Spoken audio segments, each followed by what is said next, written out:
Bueno, Víctor Becker es profesor de economía, no necesita de mayores presentaciones. ¿Qué tal, Becker? Buena mañana, ¿cómo está usted? Bien, muy bien, gracias por llamar.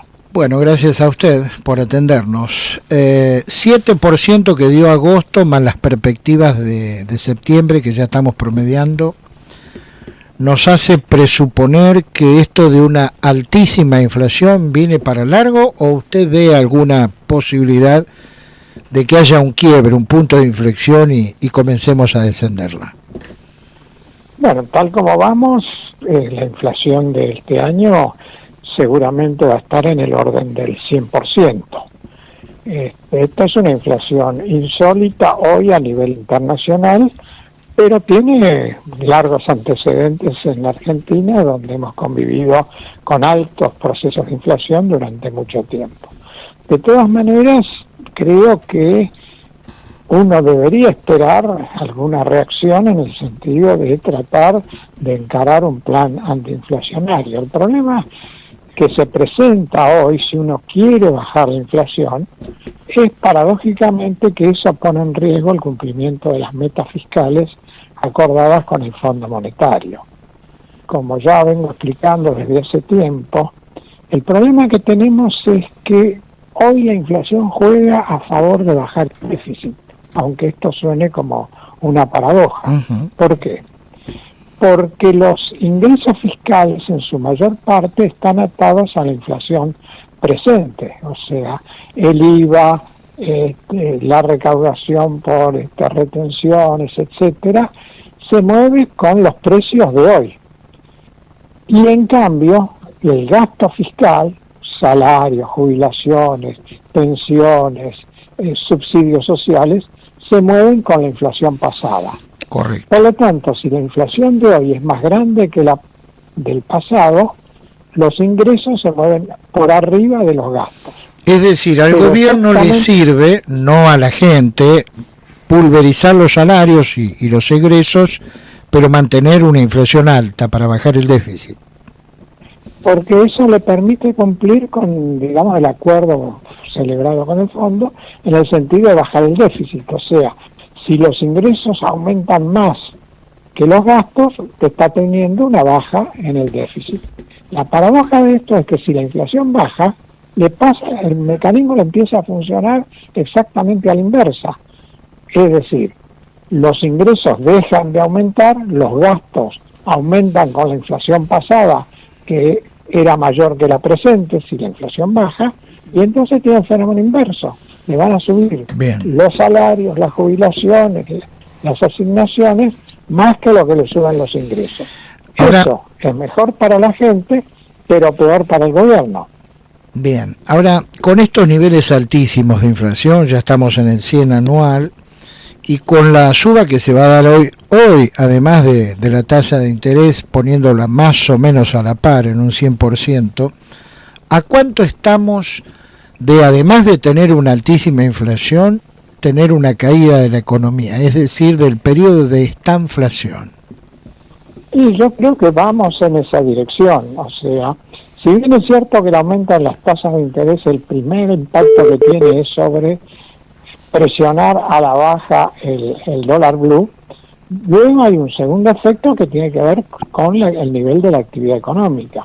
Si los créditos ahora pasan a tener una tasa mucho más alta, va a haber menor utilización del crédito, va a haber, digamos, necesidad de liquidación de inventarios para cancelar crédito y demás. Todo esto actúa en el sentido de generar una baja en el nivel de la actividad, con lo cual, digamos, tenemos efectivamente un escenario de estanflación, porque los precios no bajan, los precios siguen subiendo, mientras por otro lado la actividad sí es la primera que se ajusta. O sea, contrariamente a lo que dicen algunos de mis colegas, cuando usted sube la tasa de interés, el principal impacto no va a precios, mejor dicho, el primer impacto no va a precios, va a nivel de actividad. Entonces, ahí aparece este fenómeno de la estanflación.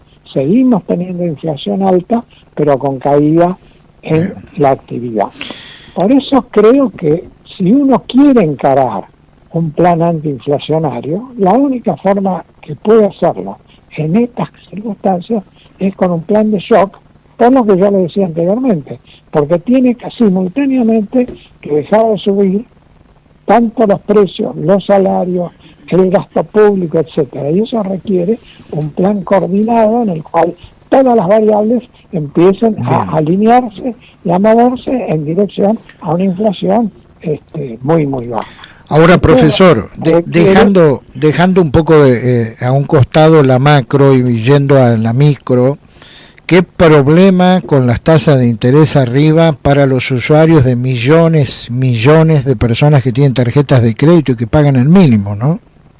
Absolutamente, eso va a generar, digamos, una espiral de endeudamiento que obviamente se va a ir reflejando en los balances que reciba cada uno cuando cierra el mes. Pero por eso digo, creo que me resulta difícil de pensar que podamos seguir así durante todo el año que viene. Creo que cada vez más va a aparecer la necesidad de producir un corte. Pero como decía anteriormente, este corte requiere de un plan de shock y ese plan de shock requiere de un respaldo político sustantivo para revertir de alguna manera este proceso inflacionario. Bien, un dato y una pregunta final. El dato es que el año próximo es año de elecciones y todos los años de elecciones el Estado Nacional, gobierne quien gobierne, más, menos, no se fijan, no escatiman en el gasto, ¿no?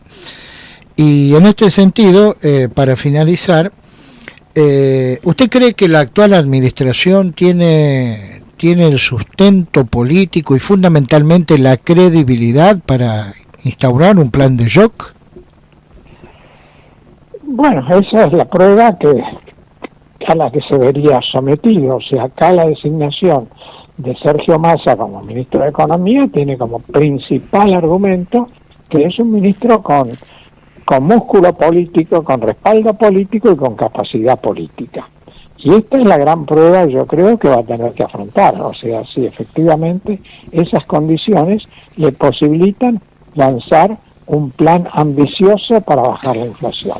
Y acá, digamos, contrariamente a una idea extendida en la política, no es cierto que el mayor gasto garantice un resultado favorable en las elecciones. Ninguna duda. Puedo recordar un par de casos que van en sentido contrario. Bien. Cuando el doctor Alfonsín puso en marcha el plan austral, la estabilización de precios le permitió, digamos, el plan austral se puso en marcha ya por abril y en las elecciones de octubre o noviembre ganó las elecciones gracias a la estabilidad de precios que había logrado.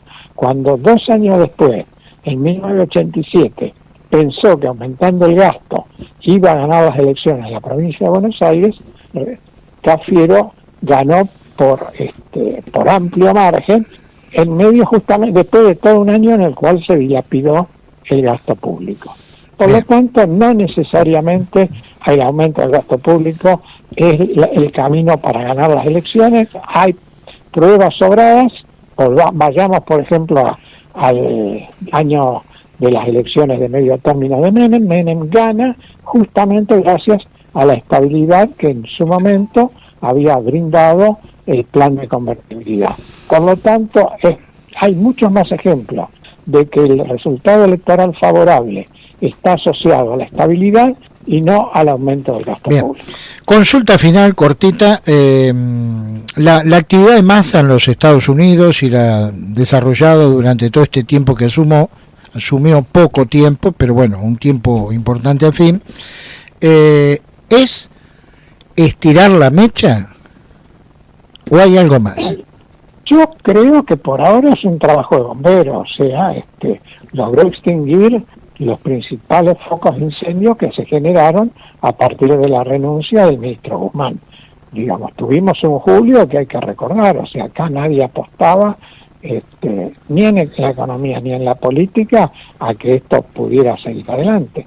Sin embargo, digamos, todos esos focos de incendio en alguna manera se extinguieron. Ahora, esto no quiere decir que estemos en el paraíso. En todo caso, sí habremos salido del purgatorio, pero todavía queda la principal tarea por delante, y la principal tarea por delante, a mi juicio, es bajar drásticamente la inflación, y esa yo creo que va a ser la prueba de fuego que va a tener que afrontar el nuevo ministro de Economía, que vuelvo a insistir, si realmente quiere obtener éxito en su gestión, no hay otra forma que no sea bajar drásticamente la inflación.